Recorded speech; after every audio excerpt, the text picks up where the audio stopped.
అందరికీ నమస్కారం.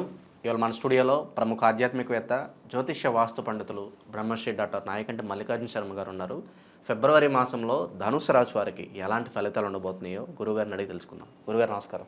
నమస్కారం అండి. 2025 ఫిబ్రవరి మాసం ధనుసు రాశి వారికి ఎలాంటి ఫలితాలు ఉండబోతున్నాయి గురుగారు? ఓం శ్రీ గురుభ్యో నమః.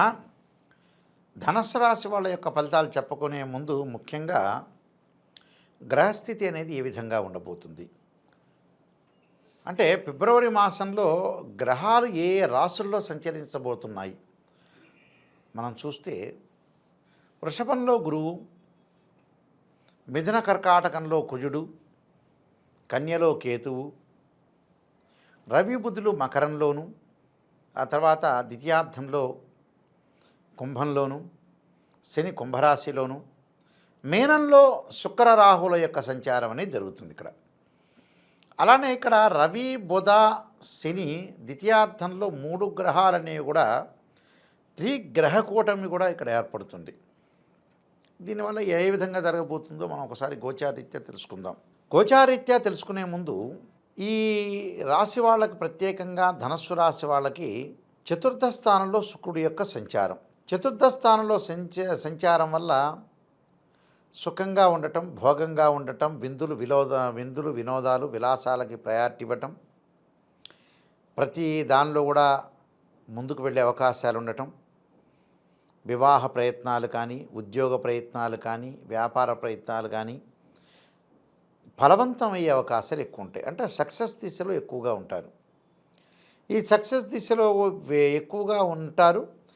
బట్ 6వ స్థానంలో గురువు యొక్క సంచారం వల్ల ఆర్థిక పరంగా ఒకవైపు ఇంక్రీజ్ అవుతుంటే ఇంకోవైపు కొద్దిగా డిక్రీజ్ అయ్యే సూచనలు కూడా ఎక్కువగా ఉన్నాయి. అంటే ఆర్థిక పరంగా డబ్బులు ఖర్చు పెట్టే సూచనలు ఉంటాయి ఇక్కడ.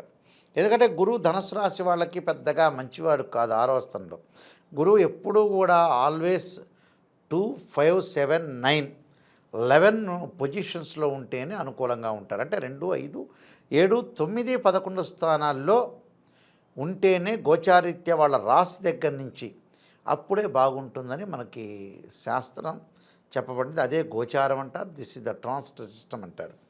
ఈ ట్రాన్సిట్ సిస్టంలో మరి గురువు బాగలేకపోవటం వల్ల ఫైనాన్షియల్ పరంగా కొంత గ్రోత్ అనేది పెరుగుతున్నా కూడా తరుగుదలగా కనపడుతూ ఉంటుంది. ఏదో రకమైన ఖర్చు ముంచుకొచ్చే అవకాశం ఉంటుంది. చాలామంది కూడా అంటుంటారు, నాకు డబ్బులు ఎలా పోతున్నాయని. డబ్బులు ఎలా పోయేది పాడలేదు, కానీ వాళ్ళు ఖర్చు పెడితే పోతాయి నిజం చెప్పాలంటే అని వాళ్ళకి ఏదో మైండ్లో అలా ఉంటుంది. డబ్బులు ఎలా గురువుగారండి ఎలా పోతున్నాయంటే మనం ఖర్చు పెడితే పోతాయి, లేకపోతే ఇంట్లోంచి నడిచి వెళ్తాయి ఆ డబ్బులు.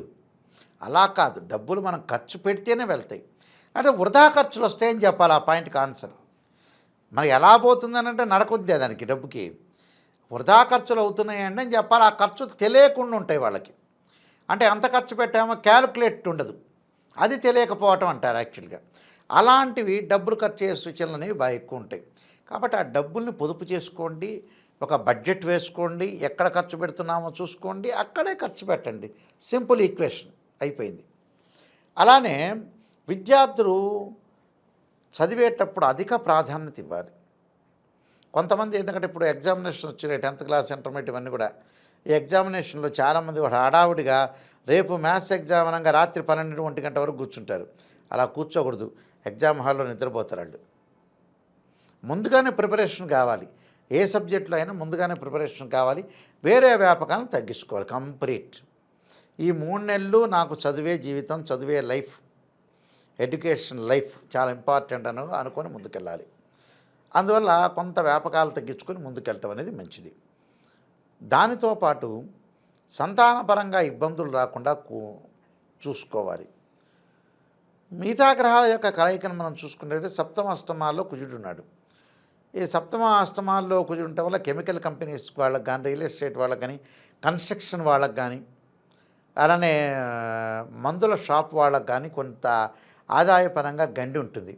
ఎంతవరకు మనం తీసుకోవాలో, ఎంతవరకు వ్యాపారం చేయాలో అంతవరకే వ్యాపారం చేసుకుని ముందుకు వెళ్ళాలి. అనవసరంగా వ్యాపారం అనేది ఎక్కువగా పెంచుకొని ఏమైనా అనవసరంగా అప్పులు చేసుకొని వాళ్ళతోటి మిత్రుల్ని కాస్త శత్రువులుగా మార్చుకుంటారు. అంటే మంచివాళ్ళు ఎవరో మనకు డబ్బులు ఇస్తారు కదా, ఆ డబ్బులు ఇచ్చిన తర్వాత వాళ్ళు డబ్బులు ఇవ్వండి అంటే వీడు స్విచ్ ఆఫ్ చేస్తాడు. స్విచ్ ఆఫ్ చేయటం వల్ల కూడా చాలా ఇబ్బందులు కలుగుతాయి. అందువల్ల పోగొట్టుకోవద్దండి. ప్రతి వాళ్ళని మంచిగా గౌరవించుకోండి, డబ్బులు ఇచ్చుకోండి. అనవసరమైన పెట్టుబడులు అనేవి పెట్టుకోకుండా ఉండటం చాలా మంచిది.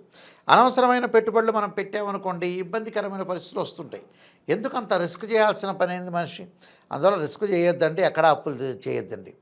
ముఖ్యంగా 6వ స్థానంలో గురువు ఉంటే ధనం అనేది ఏదో రూపం ఖర్చు అవుతుంది. క్రెడిట్ కార్డులు అనొచ్చు, ఇప్పుడు మోడర్న్గా క్రెడిట్ కార్డులు వచ్చినాయి కదా, ఇంకా ఈ ఉంది కదా అని స్వైప్ చేయటం, డబ్బులు ఖర్చు పెట్టడం, వాడేమో చక్రవడ్డీ బారు వడ్డీ అన్నీ వేయటం, అలాంటి విషయాల్లో కూడా కొంత జాగ్రత్తగా ఉండటం అనేది మంచిది. దాంతోపాటు ధనుస్సు రాశి వాళ్ళకి చతుర్థంలో రాహు యొక్క సంచారం, విదేశాలకు వెళ్ళే అవకాశాలు ఉంటాయి. నూతన వాహనాలు కొనుగోలు చేస్తారు. అంటే బండ్లు కానీ వాహనాలు కానీ, ఇక బండి 2 వీలర్ 4 వీలరే ఉంది. ఇప్పుడు సైకిల్ ఎవరు దొక్కుతున్నారు? ఎవరు దొక్కట్లేదు కదా. ఆ రెండే కదా కొనేది. ఆ రెండి కూడా కొనుగోలు చేసే అవకాశాలు బాగా ఎక్కువ ఉన్నాయి. బ్యాంకు లోన్లు వచ్చే అవకాశాలు బాగా ఎక్కువ ఉన్నాయి వీళ్ళకి. అంటే బ్యాంకు ద్వారా కూడా లోన్ వచ్చే అవకాశం ఉంటుంది. అంటే దశమ స్థానంలో కేతు వల్ల కూడా ఆధ్యాత్మిక జ్ఞానం, పుణ్యక్షేత్రాలు, తీర్థయాత్రలకు తిరిగే అవకాశాలు ఉంటాయి. నూతన వస్తువులు, నూతన అభిప్రాయాలు, కొంత వ్యసనాలకు కూడా కొంత బానిసయ్యే అవకాశాలు ఉన్నాయి. వ్యసనాలని రోజు రోజుకి తగ్గించుకొని ముందుకెళ్తే వాళ్ళకి మంచి జరుగుతుంది. కొన్ని పరిహారాలు చేసుకొని ముందుకు వెళ్ళాలి. ధనుసు రాశి వారు ఎలాంటి పరిహారాలు చేసుకుంటే మంచి ఫలితాలు ఉంటాయి గురుగారు? ధనుసు రాశి వాళ్ళు ముఖ్యంగా పరిహారం చేసుకోవాల్సింది ఏంటంటే, ఇంటిలో ఓర్ణమ స్వయ పంచాక్షరి చేసుకోవటం, జగద్గురు ఆదిశంకరాచార్య విరచితమైన కనకధారా స్తోత్ర పాలనం చేయాలి. కనకధారా స్తోత్ర పాలన ఎప్పుడు చేయాలి? గురువారం కానీ శుక్రవారం కానీ, ఈ 2 వారాలు కుదరకపోతే సోమవారం చేయొచ్చు. ఈ కనకధారా స్తోత్రం అనేది ఇంట్లో వీళ్ళ దేవాలయం ముందు, అంటే మనం దేవతార్చన చేసే స్థలం దగ్గర కూర్చొని చేయొచ్చు. లేకపోతే బయటకు వచ్చి ఆసనం వేసుకొని చాప వేసుకొని కూడా కనకధారా స్తోత్ర పాలనం చేసుకోవటం చాలా మంచిది. అలానే అమ్మవారి యొక్క ఆరాధన, శుక్రవారం రాజరాజేశ్వరి యొక్క ఆరాధన ఏదైనా సరే, మనకి మన తెలుగు స్టేట్స్లో అష్టాదశ శక్తిపీఠాలు ఉన్నాయి. శ్రీశైలంలో భ్రామరీ పీఠం ఉంది, భ్రమరాంబిక, ఆ పీఠం కానీ, ఇక్కడ మహబూబ్నగర్ జిల్లాలో అలంపూర్ జోగులాంబ కానీ, గోదావరి జిల్లాలో పిఠాపురం పురోహితిక అమ్మవారు కానీ, అంటే ఈ 3 కూడా మనకు మామూలుగా ప్రపంచంలోని, అంటే ఇండియాలో అష్టాదశ శక్తిపీఠాలు అంటారు ఈ 3 కూడా. ఈ శక్తిపీఠంలో ఏదో శక్తిపీఠం మీ దగ్గరగా ఉన్న దర్శనం చేసుకోండి. ఫిబ్రవరి మాసంలో చేసుకోవటం వల్ల అమ్మవారి యొక్క కరుణాకటాక్షం కలిగే అవకాశాలు ఎక్కువగా ఉంటాయి. ఖచ్చితంగా ఈ పరిహారాలు చేయండి, మంచి జరిగే అవకాశాలు ఉంటాయి. దీనితో పాటు వీళ్ళు ఇంకొకటి కూడా చేయాలి. ఏం చేయాలంటే సూర్య నమస్కారాలు చేయాలి. సూర్య నమస్కారాలు చేయటంతో పాటు చక్కగా నదీ స్నానం, ఇప్పుడు నేను చెప్పిన వాటిల్లో నదీ స్నానం అనేది శ్రీశైలంలో చాలా ప్రాముఖ్యతంగా ఉంటుంది. అలానే ఆలంపూర్లో ఉంటుంది. నదీ స్నానం చేయటం కూడా చాలా ఇంపార్టెంట్. లేకపోతే సముద్ర స్నానం కానీ, ఒకరోజు మంచి రోజున స్నానం చేయటం వల్ల కూడా వీళ్ళకి సర్వ పాపాలన్నీ కూడా తొలగిపోయే అవకాశం ఖచ్చితంగా ఉంటుంది. ఫిబ్రవరి మాసంలో ధనుసు రాశి వారికి ఎలాంటి ఫలితాలు ఉంటాయి, ఎలాంటి రెమెడీస్ చేసుకోవాలి, చాలా చక్కగా వివరించారు గురుగారు. ధన్యవాదాలు. నమస్కారం అండి.